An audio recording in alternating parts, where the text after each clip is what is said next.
GG! Ayan, good day, everyone. Magkakaroon tayo ng short discussion which will be about the design of attention members. Marunong na tayong mag-analysis. So, si design of attention member is actually not very different naman on how we do yung compared sa kung paano tayo nag-analyze. So, they go hand in hand. And actually, when you are designing, after the design, you need to analyze or do an analysis dun sa member mo to check if it is suitable or talagang okay siya. So, sa design ng tension member, ang trabaho natin ay ma-check ang pinaka-okay, yung member na magiging safe kapag ginamit natin sa structure, and at the same time, we are also considering kung siya ba ay pinaka-economical. If we are designing a plate, kasi nga kapag nagde-design ng tension member, mayroon tayong iba't ibang possible section or shape na pwedeng pagpilian. So kapag nagde-design tayo ng plate, so ito lang yung plate, di ba? Yan. Medyo straightforward yan kasi kailangan lang natin nung thickness, let's say ito yung thickness, and yung lapad, yung width rather. Yan. And most of the time, syempre, hindi lang naman gross to, diba? Or hindi lang ito yung area natin. We actually put bolts in it para ma-connect sa kasunod na part, the component. So, based sa analysis, magkakaroon dito ng area ng holes. So, then, magkakaroon tayong ng net area. So, we check both of the limit states pa din naman. Yung sa limit states natin sa yielding and sa rupture. So, medyo straightforward kapag plate or kapag rectangular yung section. However, kapag ang shape mo ay hindi na ganito, let's say, hindi na rectangular, ano ba yung ibang pwedeng shape? Yung eye shape natin. Diba? So, kung yung shape natin is eye na, edi mapapalaban ka ngayon. Diba? Kailangan mo nang gawin is to check yung mga thickness. So, dito kasi sa rectangular, pwedeng tayo yung pumili ng thickness. Pero once we came to a point na ang gusto mo nang gamitin ay double shape, we have to use yung thickness na given sa ating manual. So, i-make use natin yon. We are actually using the manual na kapag hindi na rectangular yung shape natin. We can still choose, of course, but hindi na galing sa atin yung magiging thickness, yung magiging width, unlike kapag rectangular na tayo ang pipili. Straightforward, kumbaga. Kapag galing na sa or mga W shape na, pipili na tayo dun sa napakadami-daming shape na nasa manual. Kapag angle, so medyo mapapalaban na tayo doon. So dito natin naaralin yon sa design ng tension member. And apart dun sa pag-consider natin sa area, so i-check mo yung thickness, yung width, etc. Another thing na kino-consider natin dito sa design ng tension member is yung term na slender or slenderness. Ito or yung slenderness, ito yung nangyayari or ito yung term na tinutukoy natin or dinedescribe nito is kapag yung member natin, yung kanyang cross-section, okay, maliit ang ratio ng kanyang cross-section with respect to its length. Okay, ano ba yun? Ano ba yung slender na yan? We say that the slender or a member is slender if its cross-section is small in relation to its length. And mas common na tawag doon ay yung tinatawag nating slenderness ratio. So, slender yung dinedescribe na term, pero para ma-measure siya, ang tawag natin sa way para ma-measure yon is the slenderness ratio. So, si slenderness ratio, mas common yan sa variable or sineset na variable dyan is K. Okay? So, si slenderness ratio K is equivalent to L over R. Wherein yung L, yan yung length ng member, and si R is yung radius of gyration. So, minimum radius of gyration. Because for a structural member, kapag hindi yan symmetrical about sa dalawang axis, sa X and sa Y, magiging iba yung radius of gyration. So, more of that later kung hindi pa alam kung ano ang ibig sabihin ng radius of gyration.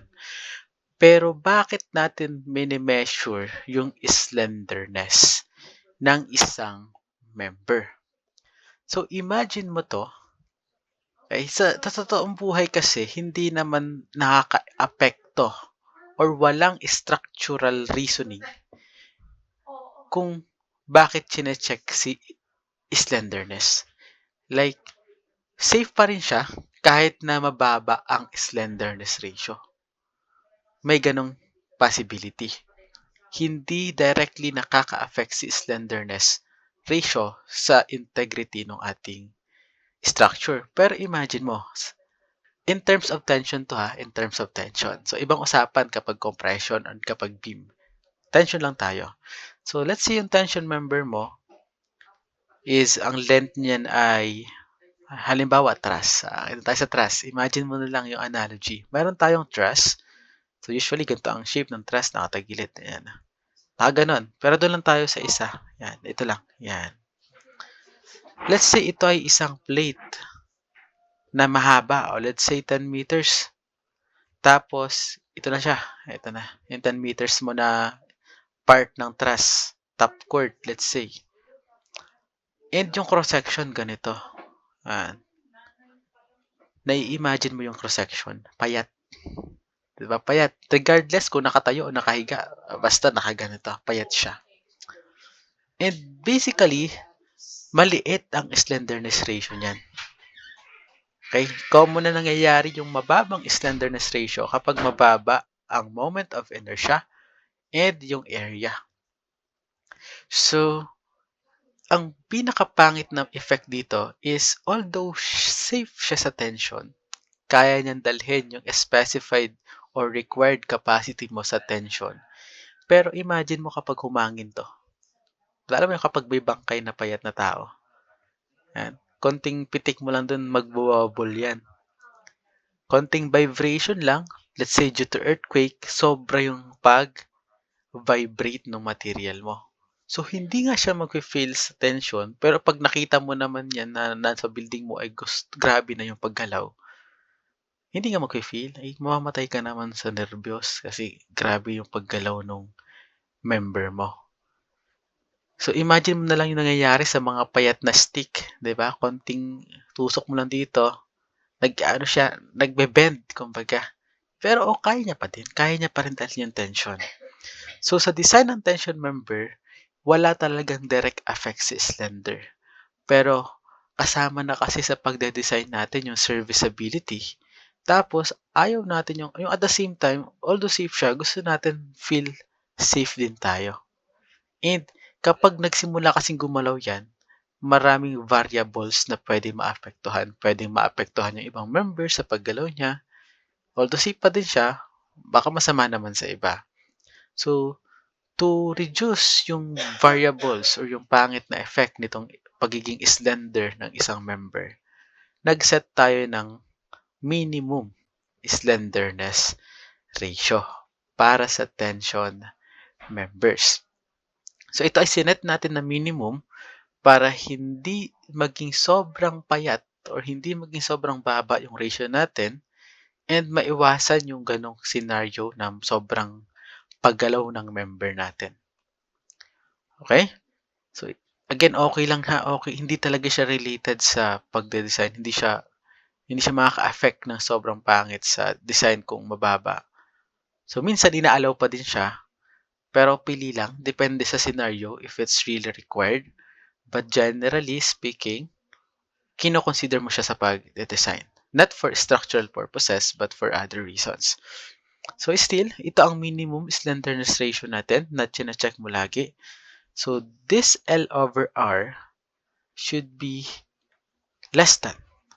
So lagi siyang mas mababa or equal sa 300. Ito ay para lang sa tension, ha? So yung compression, sa susunod na natin pag-uusapan yan kapag nandun na tayo. So for tension members, 300. So tatandaan mo to, kasama to sa i-check mo sa iyong design. Okay? So ano ba si R? Kasi alam mo na si L, ito yung length ng member. Basic na yan. How about the R? So I am not sure kung nandito siya, pero ilalagay na natin. So si radius of gyration, yan ay measurement natin. That is the square root of I over A. So the square root of the ratio between the inertia and the area. That's why si radius of gyration ay chine-check as minimum dahil yung inertia natin ay pwedeng maging different sa x or sa y-axis ng isang ship. So for sure may imagine nyo na kapag nasa x direction yung measurement, iba yung inertia. Dahil again, yung inertia mo pwedeng about x, pwedeng about y. So mag-iiba talaga. So chine-check mo yung minimum sa dalawa, yun na yung gagamitin mong R. Okay, so minimum ang gagamitin mo, ha? O, ilagay natin, R minimum. Yan. So i-check mo yung minimum I kasi yung area naman ay constant. Hindi naman nag-iiba yung area regardless ng axis. So si I. So punta na tayo sa mismong design. Ang formula pa rin na iikutan natin sa design is the formula we are all aware of. Yung design strength kapag LRFD should be less than or equal or the ultimate strength rather, or the factored load, the factored strength should be less than or equal to the design strength. So meaning kung ano man yung nasa actual, dapat lagi siyang mas maliit kung ano talaga ang capacity ng ating member. And based on the previous lessons, alam na natin itong formula na to.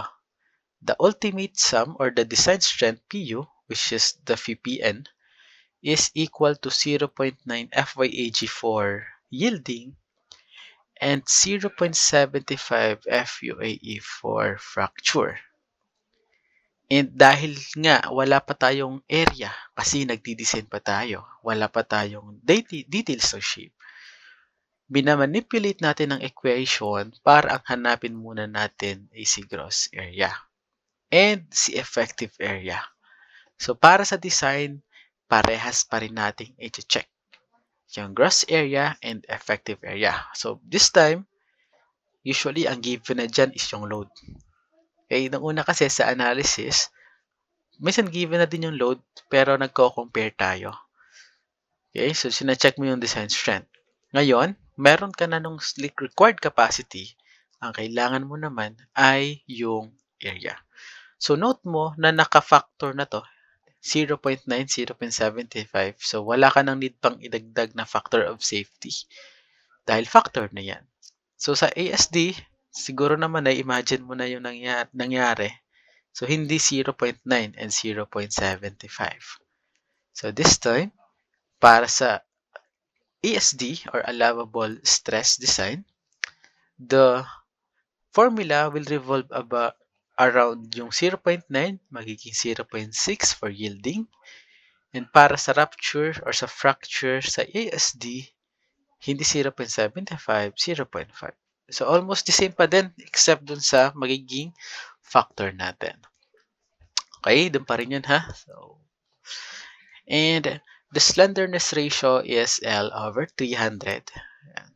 So ito na yan, sinasabi natin kanina, or the minimum. Yan. the minimum value of the slenderness ratio should be 300.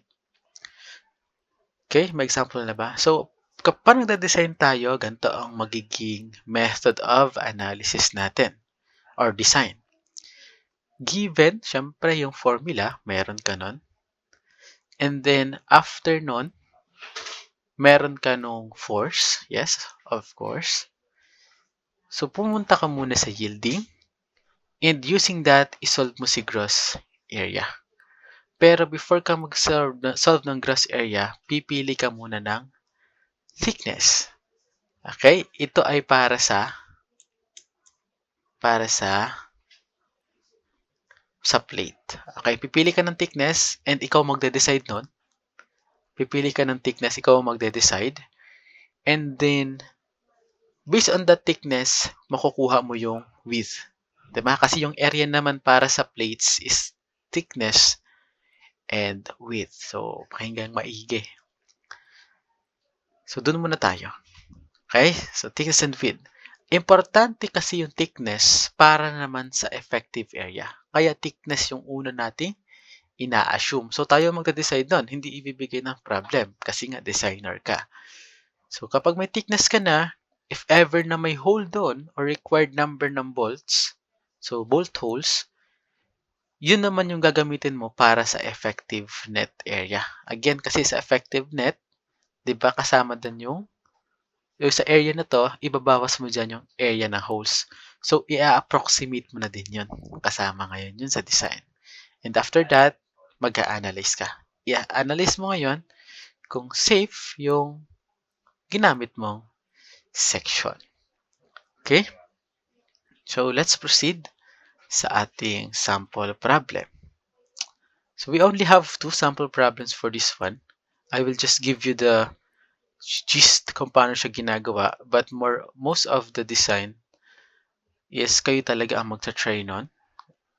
Kasi ang daming possible scenario. So, explore natin. So, this is your first problem.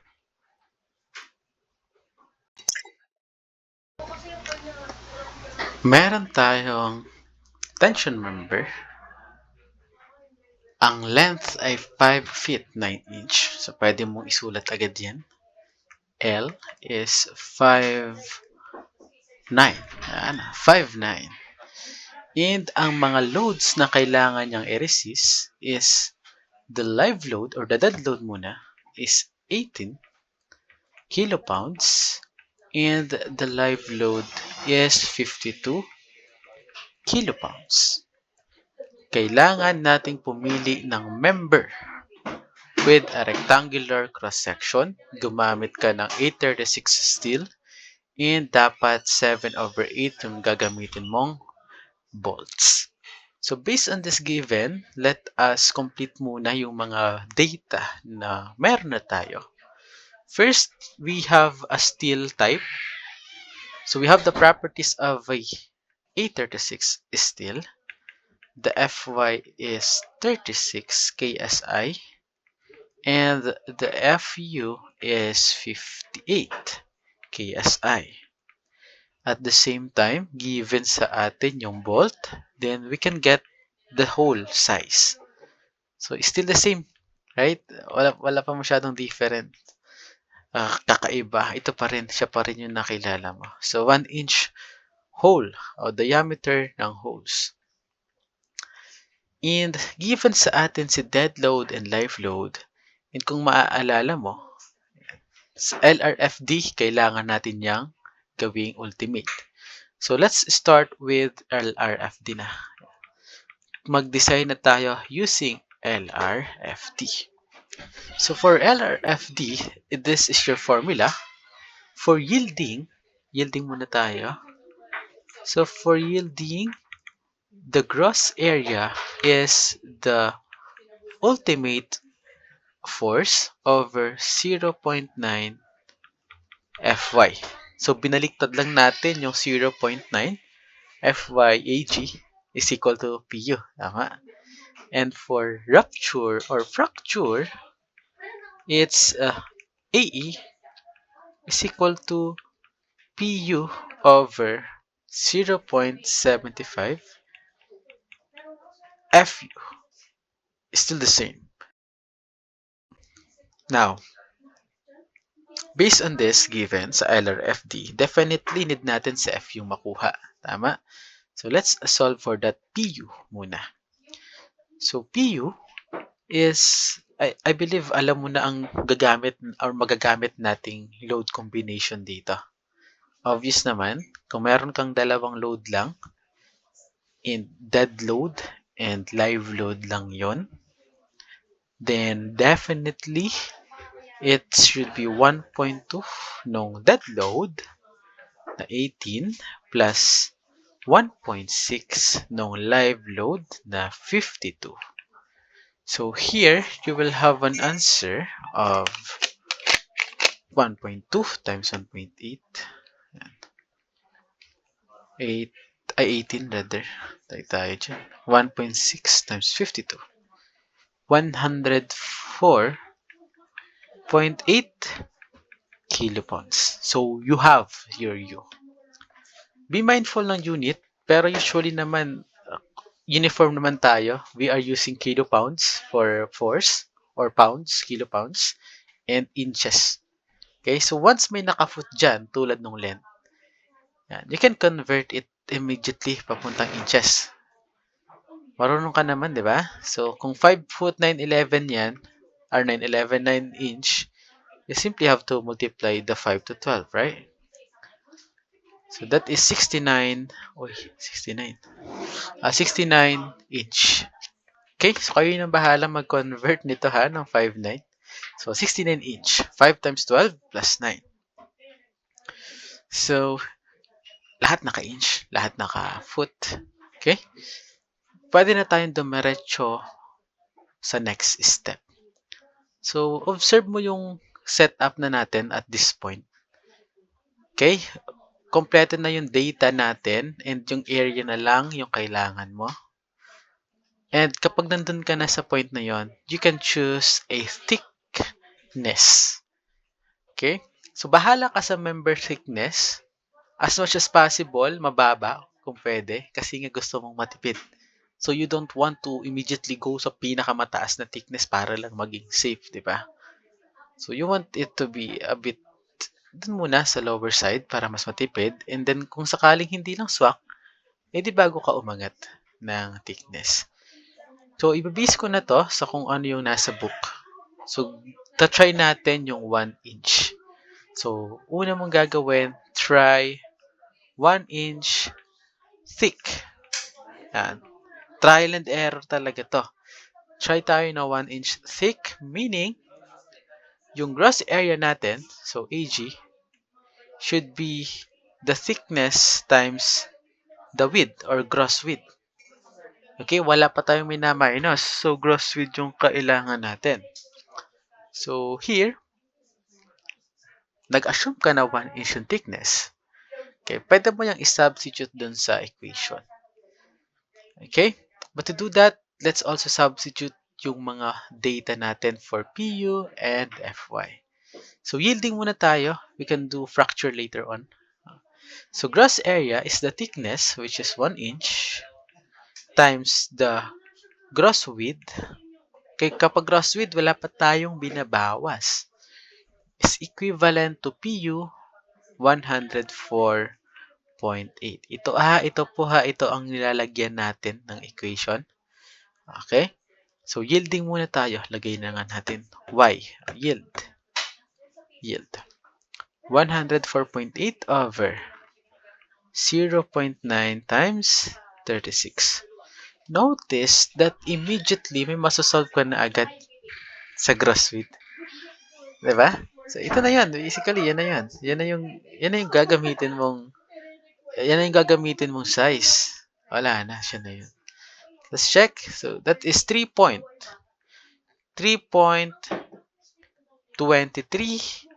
inch. Yun nga lang, kapag may nakuha ka ng width, consider mo din, available kaya to sa market? May ganito kayang size? So, usually, yung mga sizes natin, sa market na available revolves around yung 3.3, yung 3, 3.5, 3.1/4, kumbaga in increments of 1/4 or 25 inch. Okay, pero medyo hindi pa nga ako sure sa part na yan kasi baka merong iba na ang available tigka kalahati ng inch. So 3, 3.5, 4, and so on. Baka nga wala pang 5.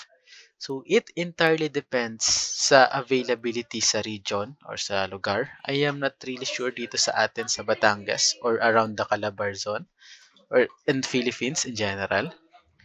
So, once you are actual na nagde-design na, make sure to check yung availability sa region. Anyways, usually, ang common na ginagawa natin is to round up. Okay, hindi round off. Papunta ka kung mag-estimate ka or kung magra-round ka man ng value, papunta tayo dun sa safer side. So, definitely, pataas dapat, di ba? Round up. And let's say pwedeng 3.25 or 3.1/4. Yan, pwede. Okay, pwede na, tama. Pero notice na medyo magkalapit sila.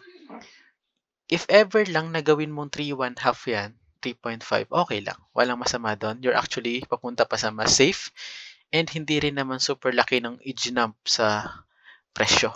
Okay? Kasi maliit lang naman yan. Ano lang yun eh. 0.25 lang yun. So, definitely check kung nasa thesis na yan or sa capstone na, definitely check niyo yung magiging jump sa cost kung kino-consider nyo na yung cost. But if you go for 3.5, hindi yan magiging mali. Okay? Pero hindi pa to final. Kasi nasa yielding pa lang yung chine-check mo. You also have to check for the rupture. So, punta tayo sa rupture. So, anyways, hindi ko na pala ituturo si ASD kasi ang pinagkaiba lang naman nila is yung 0.9.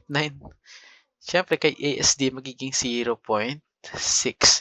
And ang magiging effect nun kay ASD is usually mas malaki yung magiging member na mapipili mo. Simply because of this 0.9 na naging 0.6. Lalapad, kumbaga. So, hindi ko na ituturo or hindi na natin i-discuss yung ASD for your project or for your capstone. LRFD is more recommended kasi mas economical yung magiging design mo doon. But in case lang na gusto mo talaga si ASD, madali lang naman. Papalitan mo lang yung magiging factor. The rest of the steps, same. The logic, kumbaga, kung paano ginagawa ang calculation ay parehas. So, rupture tayo. Diretso na tayo. Na-chat. Okay, so consider natin ano ba or paano kinukuha si AE. So, AE is area gross minus area whole. Or, di ba, mas alam natin yan sa AE is equal to ANU. Pero kung tatandaan mo, yung U natin dito ay 1 kasi nga, isa lang yung element natin. Okay, isa lang yung element, a plate, and connected na yung all throughout. So, kung babalikan mo kung kailan nagkaka-shear lag, yung plate na to, walang shear lag to. So, 1.0 ang U, then they are equal, yung AE and CAN. So, ito na yung formula. Diretso tayo.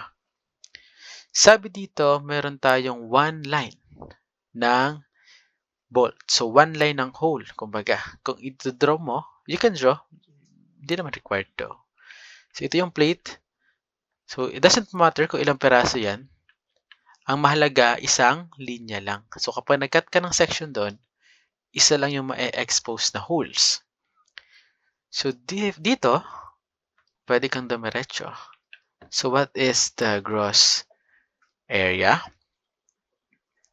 Okay, check natin. Ano yung gross area? So, you have the assumed thickness. Okay, we assume the thickness to be, well, 1, right?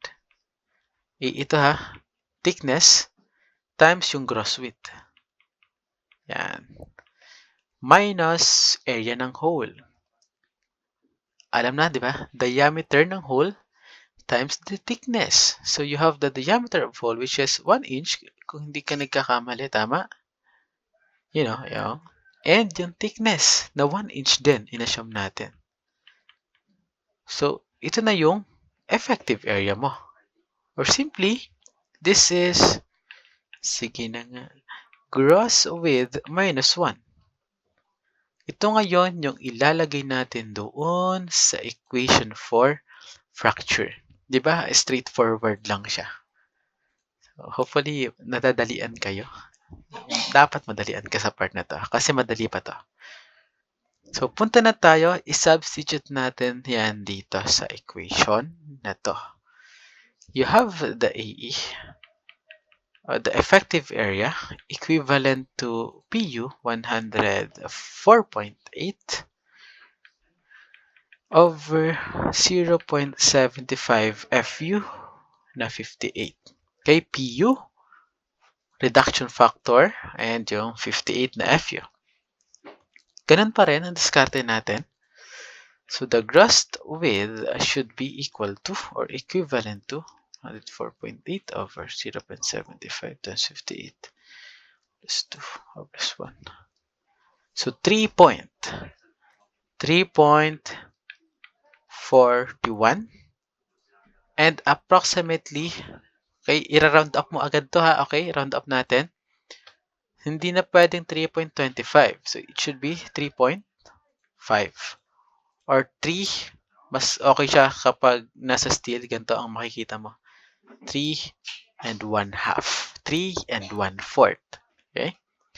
So by observation, you will notice that for rupture, ang kailangan nating width pala ay 3 and 1/2 para maging safe, or 3.41 to be exact, pero dahil wala nga ganitong size sa market, dun tayo sa meron or malaki ang chance na meron. So 3 and 1/4 for yield and 3 and 1/2 for rupture. Ito naman obvious na pipiliin natin, di ba? Doon tayo sa mas malaki. So ito yung pipiliin mo. So choose. Okay, choose.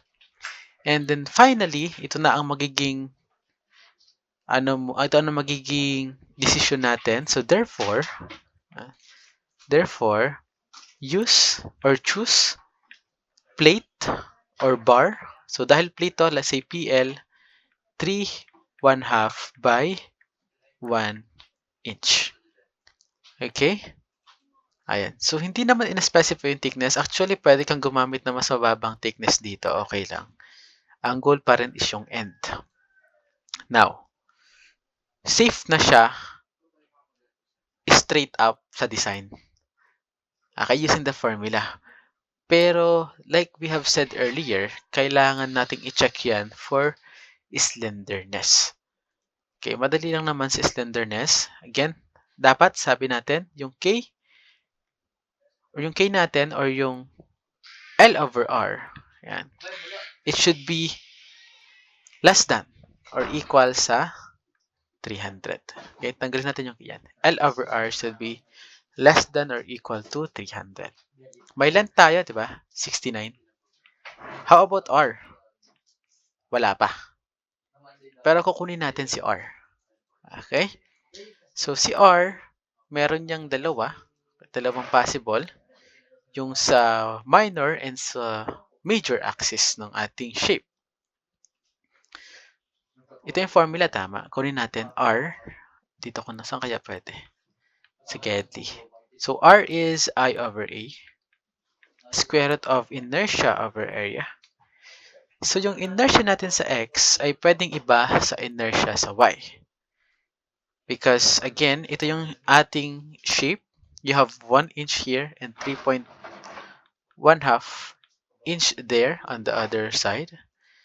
So, kung ang inertia na sinusukat natin ay about this axis, okay, let's say X ito ay Y. So, the inertia mo sa X, ito na ay, hindi ko na i-explain kung bakit ganito ang nangyari ha. So, yung inertia mo sa X, so about X ang rotation, okay, about X, ano yung perpendicular kay X? Yung 3.5. So, 3.5 cube times base 1 divided by 12 over area 3.5 times 1. Nakita? Inertia, area.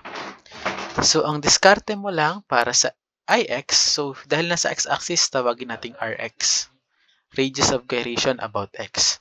So, kung about x yung inertia na sinusukat mo, ang gagamitin mong or yung method mo or yung sa pagkuha mo ng inertia is dapat yung mga naka-cube, kumbaga. Sila yung perpendicular dapat. Okay? Kasi again, si inertia, recall natin, siya yung resistance to rotation. So, ano ba yung magre-resist na rotation? Usually, kung ano yung perpendicular dun sa axis. So, kung y naman yan, yung 1. Imagine kung paano mas madaling i-rotate itong plate na to about x, kumbaga, kumpara sa y. Okay, so malaking effect yun sa design natin. So anyways, that's your inertia sa x and the area. You'll have the radius of gyration. And para naman sa y, ganun. Babalik ta rin natin. Yung 1 naman ang naka-cube. So 1 cube, 3.5 divided by 12 over 3.5 times 1. So kunin natin yung parehas na inertia. Pero obviously, alam mo na kung saan ang mas mababa dito. Yung nasa y. Usually, yung y talaga yung mababa kapag nagme-measure tayo ng inertia. Yun yung minor axis. Pero i-check nyo na lang din yung orientation. Kasi yung drawing ko, pag baliktad to, iba yung y, iba yung x, diba? So, depende yan sa drawing. So, definitely, wag kayong bumase lang sa nakalagay. I-check nyo pa din. So, square root ng 3.5 cube divided by 12 divided by 3.5. 1.1. Store natin. 1.01. Para naman dun sa isa, sa RY, 1 cube times 3.5 over 3.5. So, 0.289. So, store mo din. So, obviously, ito yung magka-govern. Ito. Diba? Mas mababa siya. So, ibig sabihin, kapag nilagay mo yan dun sa L over R, dahil mas mababa yung R, edi mas malaki yung chance na siya yung mag-cause ng mas mataas na ratio. And again, ayaw nating mataas yung ratio na yon. Gusto mo mababa. So, dapat maliit lang si R. So, i-check natin ngayon yan. L. What is L? 69. R is 0.289. So, 69 over alpha B. And that is 239. Wala pong unit to ha. Walang unit to. Ratio siya ratio. So, this is your answer. And yes, mas mababa. So, lagi mo, okay. Yan, okay. Check. So, okay siya. So, final na to. Wala nang magagalit. So, wala nang makakapigil sa section na to. Siya na yung sagot natin. So, use PL 3.5 by 1. Okay? Punta tayo sa kasunod na item. Okay na to ha? Okay na. Okay. Punta tayo sa kasunod.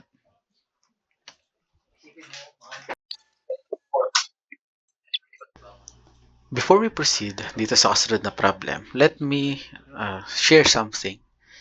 And so sabi dito sa book ni Sergey, yung member natin dito sa previous example, since the width is less than 8 inch, so note nyo yung part na to. So hindi ko kasi naisama, so let us mention para aware kayo. If the member is less than 8 inch, mas ika-classify siya as a bar than a plate. So mali pala yung tawag. Yung tawag kasi natin dito, PL, di ba? Pero hindi naman natin imamali yan sa exam or kapag yun ay ginamit nyo sa thesis or sa capstone or whatever purpose it may serve. I do not think magiging big deal siya. But binibigay ko na lang din yung information na to para mas maging aware tayo at least, di ba? So, in-specify siya to the nearest 1/4. Okay? So, again, depende pa rin sa availability sa inyong lugar. And 1/8, pwede ring 1/8 kung meron talaga, okay yon. So, ang pinaka-best na scenario or way na pag-check is yung pinakamalapit na available. Okay, it doesn't necessarily have to be 1/4, 1/8. Pero dahil undergrad pa lang naman, so more of theoretical pa lang tayo. So, edi dito, susundin natin to. So, 1/8 or 1/4, whichever yung gamitin nyo dyan, hindi naman magiging sobrang mali. Wag lang yun, halimbawa, plus 1 inch na yung nangyari kumpara dun sa pinakamababang possible, edi medyo malayo na yun. Okay, 1/4, 1/8, 1/2, okay pa yan. Okay? Sige. So, punta tayo sa next problem. Ito na. Next problem. Okay. So, for last problem, our goal is to select an unequal leg angle tension member. Ang requirement, dapat si length is 15 feet. Okay. L is 15 feet. This one is yung length ng member. Okay? So, iba pa yan dun sa L na ginagamit sa shear lag. Ganito yung L na yun, no? Okay, iba yun, eh. The dead load is 35. The live load is 70. A36 yung steel mo. So, meron ka ng Fy and Fu. What do we have? The connection is shown in the figure 3.25. Nasaan yung figure na yun? Kunin natin. Okay, so ito yung figure. Tayo, nakalimutan. Kalimutan kong ilagay. So, this is your connection. Now, sa connection na to, we have 3/4 inch diameter bolts. Then, obviously, you have the hole right now. Meron ka ng hole, di ba? 3/4 plus 1/8. So, 3/4 plus 1/8, that is 7/8 inches. And then, at the same time, based on this, makikita mo na angle. Angle nga, di ba? Ito yung palatandaan sa angle. Oh. Yun, oh, yung may guhit din sa taas. Okay? So, you have 4 lines of bolts parallel to the loading. Kung hindi ko na pa tatagalin to, gagamit ka ng shear lag factor. Kasi nga, ito yung cross-section natin. Nasaan yung bolts? Nandito lang. Okay? Wala dun sa kabila. So, need natin ng shear lag factor dito. So, para sa pagkuha ng shear lag, dalawa yung possible para sa angle. Yung case 2, pero dahil walang L, wala. Ano ba yung L? Ito yun, oh. Yan. Hindi po given. Tama? Walang given. Impossible siya at this point. Doon tayo sa case 8. So, kayo nang bahalang mag-check doon. So, yung line of 4 fasteners, I think that is 0. Okay, check natin. So, 0.80. Okay, so kayo nang bahala mag-check, ha. So, binibilisan ko na kasi. So, 0.8. Now, ano yung magiging next step natin? Punta na tayo sa LRFD. Okay? So, for LRFD, the formula for yielding, wala nang magic dito. Alam mo na to, eh. So, AG is PU over 0. What is it? 0.9 Fy. For a rupture, that is AE is PU over 0.75 FU. So, may PU ka na ba? Kasi kailangan natin. Wala pa. Kunin natin. So, PU is 1.2 times 35 plus 1.6 times 70. Yung mga first step natin halos pare-parehas lang, 'di ba? So, establish mo muna yung mga data na alam mo na yung given. Okay? List them if possible bago ka mag-start dun sa actual. Okay? Standard naman yan sa kahit anong way or anong problem. So, you have the PU, the Fy, then pwede ka na pumunta sa pagkuha ng gross area. Pero, Unlike dun sa plate, ngayon kasi ay angle na yung ginagamit natin or yung ating need na piliing section. So, unlike kanina sa plate na tayo ang pipili ng thickness, this time, hindi na. Kasi yung mga shape na yan, predetermined na yung thickness, predetermined na yung inertia, lahat-lahat yung area. So now, dediretso na tayo sa pagkuha ng area. So for AG, automatic AG yielding to, di ba? So for yielding, the PU is 154. Divide sa 0.9 and Fy na 36. 154 over 0.9 times 36, that is 4.753. So, yung nakuha mong gross area dito, ito ngayon ang hahanapan mo ng katugmang section doon sa AISC manual. Yung binigay ko sa inyo na marami, or kung masisearch mo sa internet, hahanapin mo ngayon yung pasok sa lahat ng criteria. So, yung unang criteria natin is the gross area. So, i-check mo, hahanapin mo yung section, yung pinakamagaan, okay? Or yung pinakamababa yung area na pasok or yung pinakamalapit dito. Pero syempre, hindi nagtatapos din ang laban kasi mayroon pang effective. Again, okay, effective. So, solve mo. Si AE, siya ay AN times U. And may value ka ng U, tama? So, ilagay mo na 0.8. And yung AN, that is gross area minus area ng holes. Nakikita niyo yung nangyayari. The process is somewhat the same, but this time, yung gross yung wala tayo. O yung area, kumbaga. Yun ang hinahanap.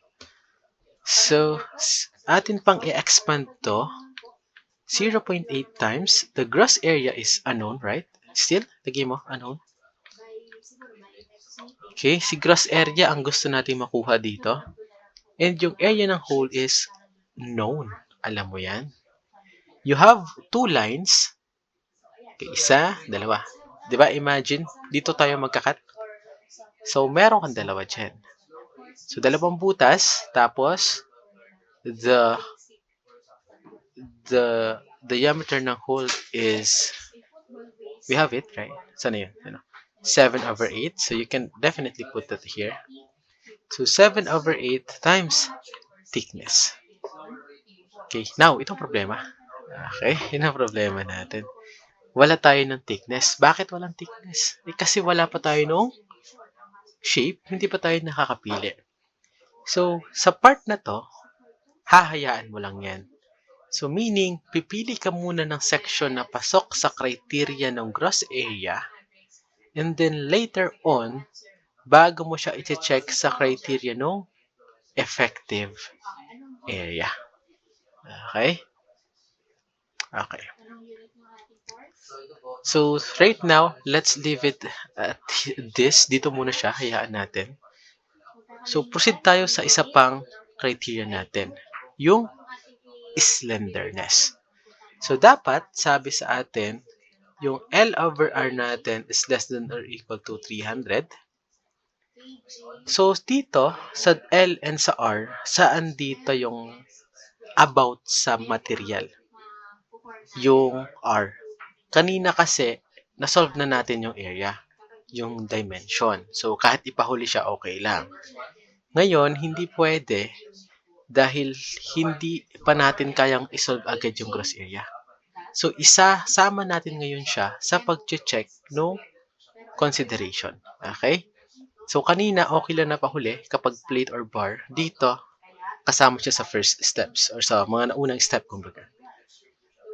Atin naman itong i-manipulate, dapat si R yung unknown. So, R is L over 300. Ano si L? Given, right? 15 feet. Or dahil naka-inch tayo, 15 times 12 para naka-inch, divide sa 300, then that is around 0.6 Walang ratio? Walang unit? Okay, meron. Meron yun. Inch. Okay? So, 0.6 inch. So, i-check mo yan kasama ng area kapag pumili ka ng section. Okay? Sige. So, pipili ngayon tayo ng section na merong ganitong characteristics. So, ito mga consideration natin. Pwedeng isulat mo. Considerations. Okay? Ang area dapat ay greater than sa 4.75. Ang R is greater than sa 0.6. Ano pa ba? Dapat angle, syempre. Okay? So, dapat angle or unequal leg angle. Pero ito yung i-check natin sa AISC. Hahanap ka ng section na mas mataas yung dito sa value na to, yung kanyang properties. Okay?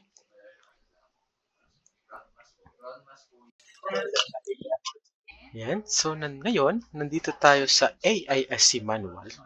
Maghahanap tayo ng section na pasok dun sa criteria natin. Okay? So, ang kailangan natin, ang area ay 4.75 or greater. So, maraming possible dito. Again, hindi ito possible na yung mapili ko ngayon, hindi ito ang pinakatama. And that's okay. So, if ever lang na may mas mababa pa, then as a designer, it's your job to find yung mas mababang yon. Okay? Pero, hindi ko sure kung tama na to. So, ito trial and error natin. And nung unang pag-check ko dito sa manual, ang napansin ko agad na may pasok na area. Ito yung area, di ba? Yan. So, i-check mo lang. Ano yung may 4.75? Meron ba? Wala. Okay, wala dito. Akit tayo. 4.75. Dito, yun. Parang meron dito. 4, yun. Yun. Pero, ito kasi parang blank, point blank yung size. Meaning nung point blank, parang saktong-sakto. So, possible mag-fail to. Kasi magne-net area pa tayo mamaya. So, para nandun tayo sa safe side, pwede na tayong dumiretso dun sa mas mataas sa kanya. Ito. Ayan. And actually, hindi lang to. Ano pa yung mas safe? Ito, 5.86. Diba? Ang dami possible. Okay, pwede rin tong 4.92 dito. So, I think 4.92 should be fine. Okay, so try natin yung 4.92 na yan. So, this is your area, 4.92. Okay, using L5 by 3.5 by 5.8.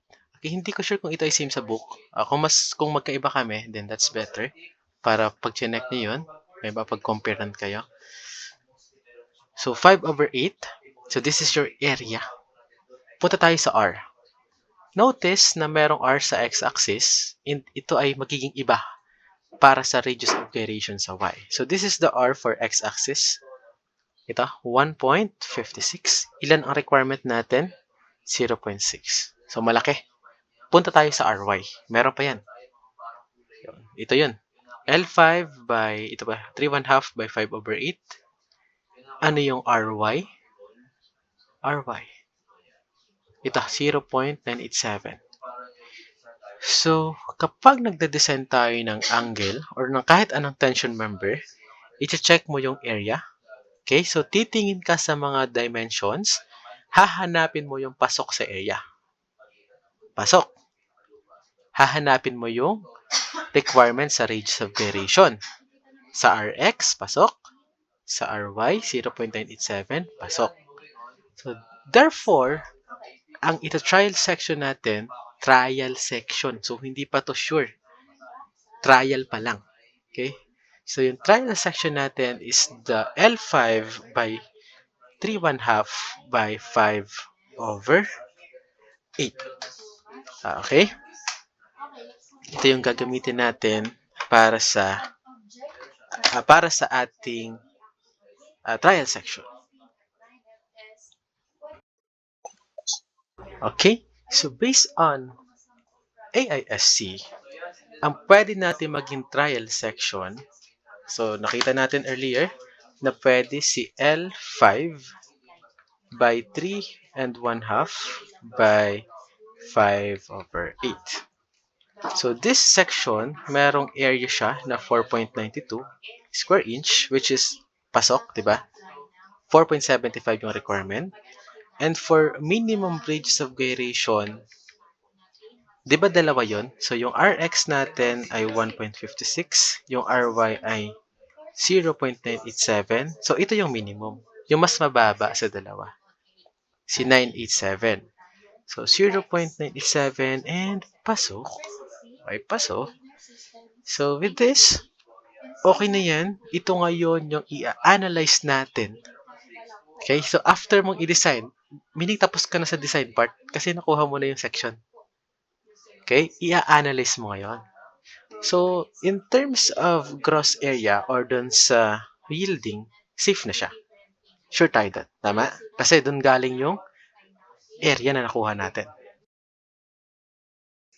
So, basically, hindi mo na siya need i-check for yielding. Saan mo siya i-check ngayon?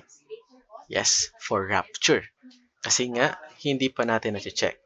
So, analyze natin for rupture. So, analyze for rupture. Safe na siya for yielding, ha? Safe na rin sa slenderness kasi nga, nakita mo naman yung R, diba? So, analyze for rupture. Ngayon kasi, hindi pa natin na-consider yung may hole na part. So, therefore, you have to consider it ngayon. So, you have L or the formula. Pwede kang dumiretso, ha? So, actually, kahit idiretso natin. Sige, PU is equal to 0.75 FUAE. Okay?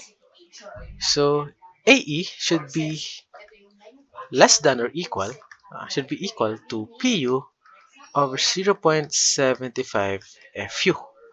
So, i-check natin. So, dapat ang value ni AE ay, ano si PU? 154, right? 154 over 0.75 times Fy na 58. So, basically, what we will be doing is to solve for AE muna. Then, isolve natin ulit si AE using the section. Ito.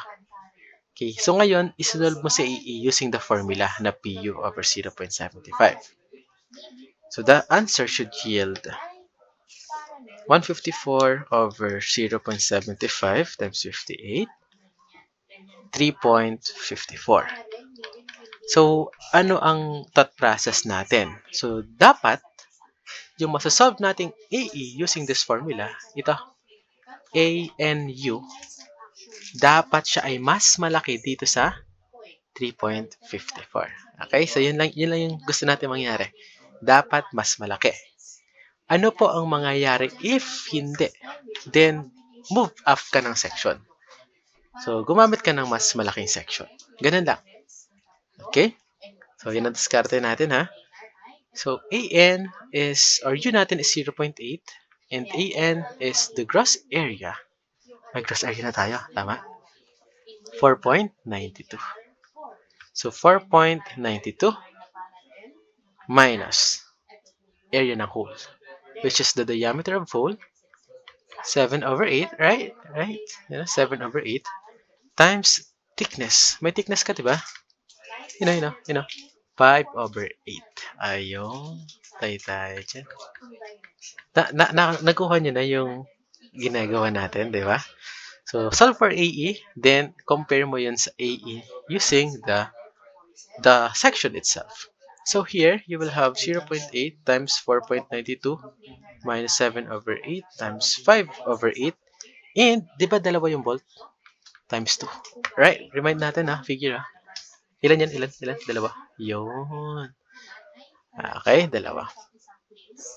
So, we have 0.8 times 4.92 minus 7/8 times 5/8 times 2. Sana, safe na siya para hindi na tayo mag-try ulit. So, 3 point. Yun, tayo dyan. 3.061 square inch. So, unsafe. So, therefore, okay, lagyan natin. Therefore, not safe. Okay, so meaning, pasado siya sa yielding, pero palyado sa rupture. Kasi kita mo, mas maliit yung nakuha nating effective. Ito yung required. Okay? Again, ito yung required, yung 3.54. Ito yung capacity ng section natin. So, sobrang layo, di ba? So, ang goal natin pala, para maging safe siya, ang pwede natin gawin, dapat mas maliit yung thickness. Pwede yan. Pero mas malaki yung area. Okay? Either palakihin yung area or paliitin ang thickness. Kasi again, ano yung nagpapababa dito? Yung thickness. Nagpapababa ng area mo kapag makapal. So, pwedeng pababain si thickness or pataasin si area or ano ba pwedeng gawin? Both. Balance of both. So, pwede ka ulit or pag gagawin natin, maghahanap ulit tayo ng isa pang trial section. So, ganun ulit. Pipili ka lang na mas mataas dito sa 4.92 and 0.97. But definitely, hindi na to. Yung L5. Yung mas mataas na dyan. So, as you can see, medyo malayo pa yung required or yung kailangan natin para maging 3.54. Okay? So, pipili tayo ng next section. Check natin ulit sa AISC. Ayan. So, dito na ulit tayo sa AISC. Kanina, ang pinili natin is this 5/8 na shape. So, ngayon, lilipat tayo. Kasi hindi swak. Okay? Hindi swak yung 5/8. Ang area natin that time is 4.92. We should try using 5.81. Yung kasunod, yung by 3/4. Okay, yung times 3/4. So, siguro naman, hopefully, safe siya. Okay, I'm not sure. I'm not really sure if this will be a safe section. Pero, kung in terms of sure na safe, I believe we should go pala dito sa L by 5. No, it shouldn't be. Hindi pala pwede. Ano to ha? Ro kung sinosolve to. Ngayon ko lang din talaga sinosolve yung problem. Okay, so, hindi pwede si L5 by 5 by 5/8. Bakit? 5 by 5, oh. Ano sabi? Unequal. Magkakamali kayo dyan sa exam. Diba? So, dun tayo sa kasunod na section na lang. So, L5 by 3.5 by 3/4. So, hopefully, safer siya. Okay? Ito yung tukoy ni sir. Ito. Yan. Okay? Ano yung area natin? 5.81. Ano yung R? 1.55. Ito ha. And, dito sa kasunod, ang R niya is 0.974. Ito. Yan. So, halos actually mas safe siya dun sa nauna. Okay? So, itong final or yung next trial section, L5 by 3.5 by 3/4. If medyo malabo yung figure dito sa AISC, get your own copy and hanapin nyo na lang yung sinasabi kong section. Or isusulat ko later on. Okay? So, let's go back dun sa drawing board natin. The next trial section, so proceed sa next. So, next trial section is L5 by 3.5 by 3/4. So, the area is 5.81 square inch and definitely yung R, mas safe na yun. Okay, you don't have to put it again, pero sige, ilagay na natin si R. So, I actually forgot the value of R. Okay, so the value of R for this one, so check nyo na lang. Okay, check nyo na lang. So, okay na yan. So, sure naman ako mas mataas yan dahil umangat tayo ng section. Tataas yung area, tataas ang I, lahat tataas dyan. So, you have this. Again, ito ang ating required ma-reach na size, 3.54. Okay, so dito ka na dumiretso. Kunin mo na si AE. Using the section. So, binibilisan ko na. So, AN 0.8 times 5.81 minus 7 over 8 times 3/4 times 2. So this should be equivalent to 0.8 times 5.81 minus 7 over 8 times 3/4 times 2. So 3.598. And yes, mas malaki. 'Di ba? So, so, safe yan, safe yan.